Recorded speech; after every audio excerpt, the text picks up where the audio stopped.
There's this Latin phrase, Nunc Coepi, that's my Florida/Texas Latin proficiency, but it simply means I begin again. Today I begin again.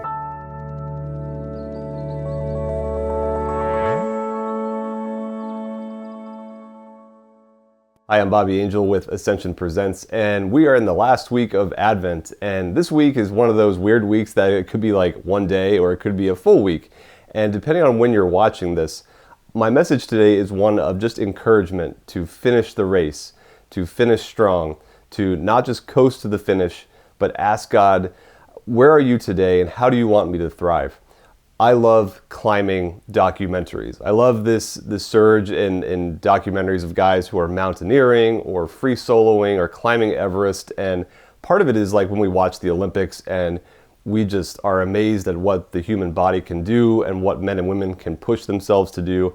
Part of it is just living vicariously as I eat Cheez-Its on the couch, watching a guy climb Everest and be like, I could do that, no problem. But just give me a week of training, I'll be fine. We love those times where people are pushed to the brink and they keep going. There's that moment of, I want to give up, I want to throw in the towel, but we dig deep and we push forward and we run so as to win. As St. Paul says in his letter to the Corinthians, so many people and athletes, they run and they train their bodies and they push for a crown that perishes, for trophies that just pass away, for awards and records that are undone the very next year. We run as to win a spiritual crown. We run so as to see God face to face. So we have to train ourselves as such. Now, you may be tired of Christmas and the way of our Western culture where Christmas celebration starts the day after Halloween, if not earlier.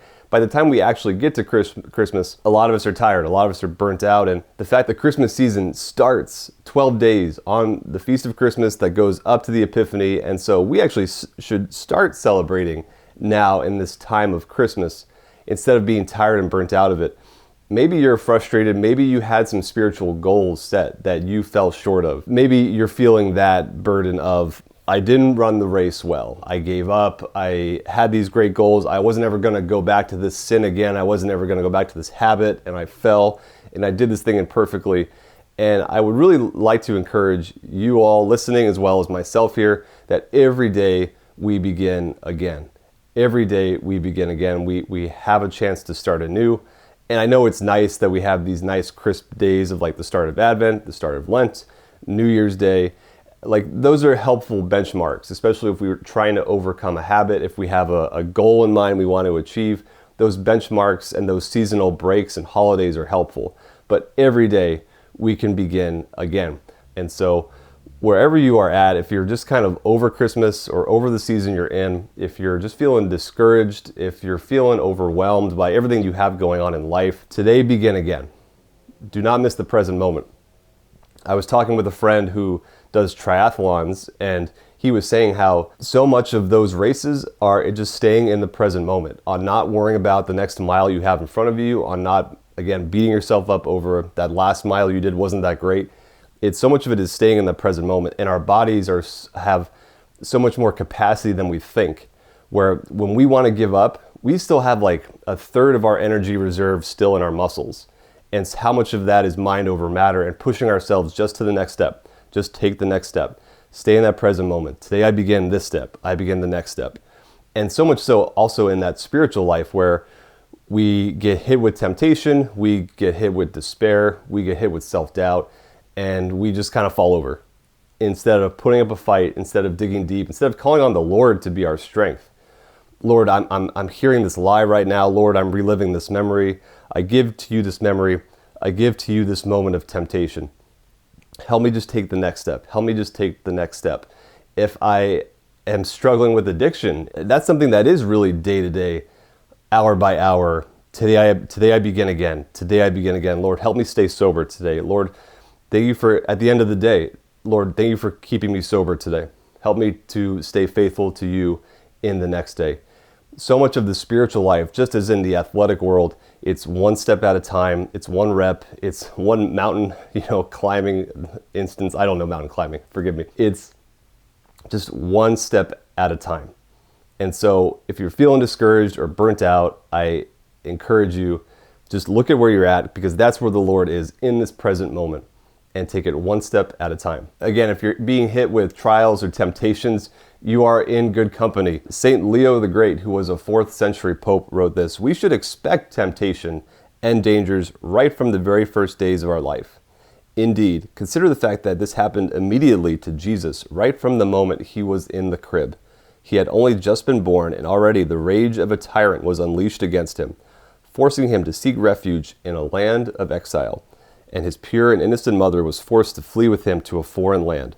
This way in which God works shows you that when you have the honor of being committed to some ministry or spiritual service, and you find yourself surrounded by infinite dangers and forced to endure cruel tragedies, you need not be concerned."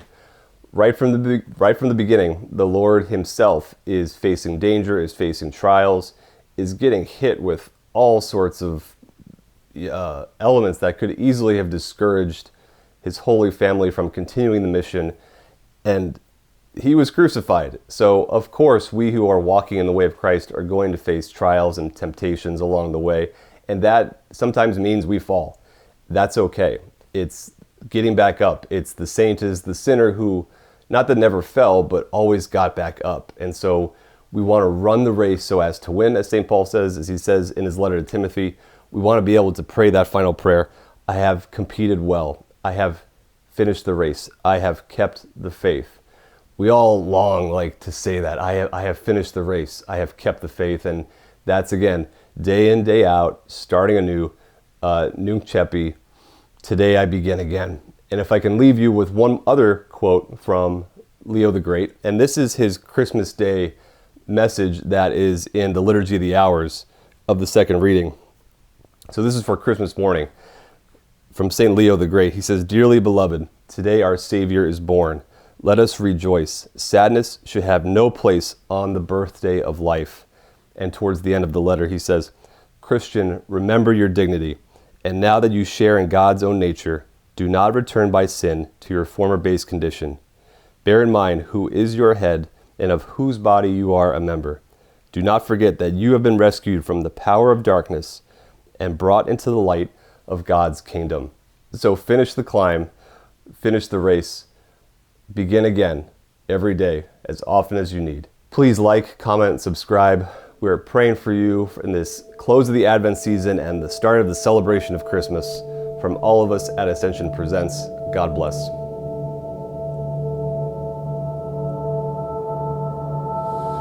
No bloopers. I still have no blooper. That's a blooper.